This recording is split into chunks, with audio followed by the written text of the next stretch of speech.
Welcome to WB Mason Postgame Extra exclusively on SNY.TV. Wednesday night, the Milwaukee Brewers evened up the series with the Mets with a 3-1 victory.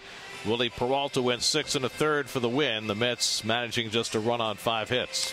Well, what was interesting about the game is Jacob deGrom, who still has not gotten a win, he's 0-3 now, was in trouble every inning except the second.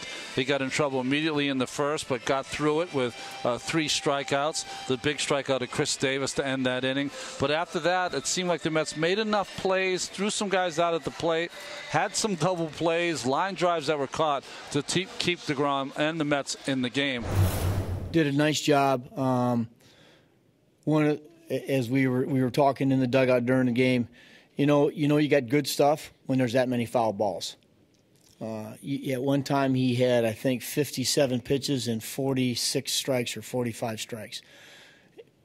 But they either put it in play or they fouled it off and fouled it off and fouled it off, and that got him deep. But they attacked him early because they knew he threw strikes. Yeah, they were really aggressive.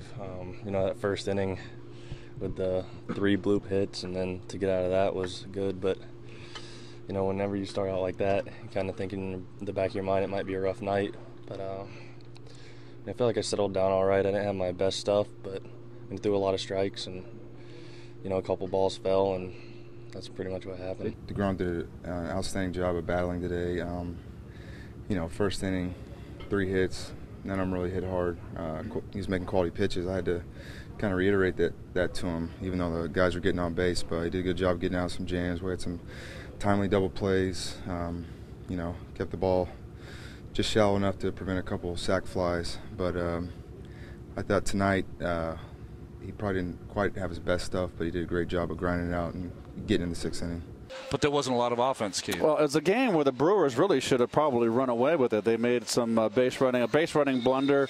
They had a key situation where a line drive double play got the deGrom out of a jam. But all in all, again, the Mets just didn't hit. They got 5 hits. Peralta, give a lot of credit to him and the Brewer bullpen. We saw Peralta last year in Milwaukee. This is a different animal tonight. I mean, you look up, he was 95 to 98, 97. Threw his curveball to both sides. When I was sitting inside watching, he threw his breaking ball both sides of the plate. Had a good changeup. I thought he pitched very, very well tonight. And, we just didn't get many good balls to hit. Plus fastball. He was executing his slider in fastball counts, knowing that we were probably going to try and be aggressive on him. He's keeping us off balance. And when he needed to execute pitches, 2 strike counts, so forth, he did a good job. Taylor Teagarden, the hero of the previous night's game, looked like he had an infield hit. It was called out, was not overturned. Terry Collins got ejected, and that's kind of the way the night went for the Mets. So the rubber game of the series will be on Thursday night. It'll be John Neese for the Mets and Kyle Loesch for the Brewers. We'll present the game to you with limited commercial interruption. Our coverage begins with Cadillac first pitch Thursday night at 6 o'clock on SNY. That'll do it for WB Mason Postgame Extra. Be sure to join us after every game for exclusive coverage on SNY.TV.